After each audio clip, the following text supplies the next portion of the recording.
From its first days, the universe came from the One. The heavens are one and clear and round because of it. The earth is one and is its firm, infused foundation.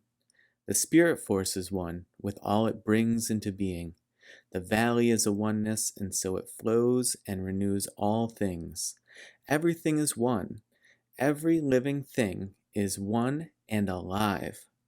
Kings and lords are one in a kingdom that is one, and they can only rule truly because of the One.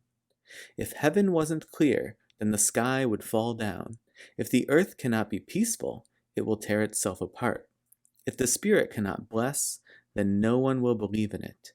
If the valley can't rebirth, then the valley will run dry. If life can't be itself, then life will be nothing. And if the king is nothing, then the world will be at war. Everything has both yin and yang in it, and from their rise and fall coupling comes new life. The highest authority needs the basement as its base, and the depths are the foundation of the heights. That is why rulers call themselves lonely, like souls in a wilderness who have no home. And in doing so, don't they see then that their roots lie with the people? To see yourself as extraordinary is to stand out like jade among ordinary stones. But what people ignore, the lonely and the worthless, is the rock a true leader finds himself on. You see, you win by losing, and you lose by succeeding. There's a lot to unpack in this verse, not only because it's a fairly lengthy verse, but because it does an interesting job of tying everything together, but hitting on different points of the same pieces of one puzzle. This starts off with line after line about how everything is one and how everything needs to be left to its own devices to play itself out so that both the yin and the yang can couple together to bring forth one piece of life or one piece of existence. And so in this way, you need to see that things such as kings and lords are one in a kingdom, and that the kingdom is also one, and that everything is flowing with oneness, and there is peace, and there is war, and there is tearing itself apart, and there's kingship, and that all of these are coming together as a coupling. That's a very important part of this verse that's probably commonly overlooked. This is the arising together that we talk about a lot, or the packaged as one that we talk about, whereby you don't have happiness without sadness. You don't have light without darkness. You don't have life without death. Those come together.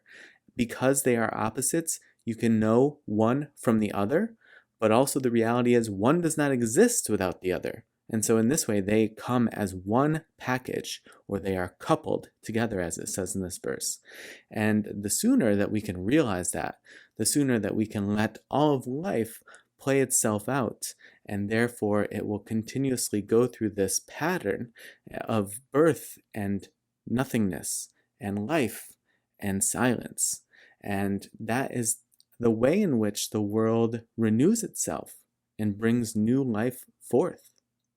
In maybe an even more easy to understand way, the second half of this verse very concretely talks about how the highest heights, you think of skyscrapers in great cities, and the depths to which their foundation must be laid in order so that they can reach that height. You cannot have a skyscraper just sort of lightly wobbling on the surface of the earth. It has to go down deeper. The higher the structure, the deeper the depths of the foundation. And similarly, anytime you find yourself sort of standing out among others, right? This idea of being ordinary.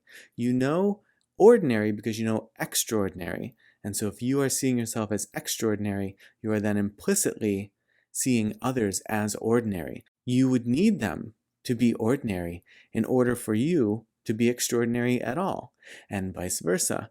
If you are in a position of strength, you need people in a position of weakness or in some sort of subdued state so that you can have your power. You derive your power or your stature from all of those who are essentially devoid of that power. And so this is how you find strength in weakness. Your ability to shine forth your weakness and your vulnerability is how you simultaneously relay your true strength. You are so strong that you can set forth your weaknesses and let them shine and bring about vulnerability that way. And in this way, true strength is weakness. And that will allow you not only to better understand what this life is all about and the experience that you're having in it, but also to be able to engage more playfully with life, understanding that it is a dance between both of these things, and that singular dance is the one point at which both of those opposites are coupled together. They're coupled together as one in your experience.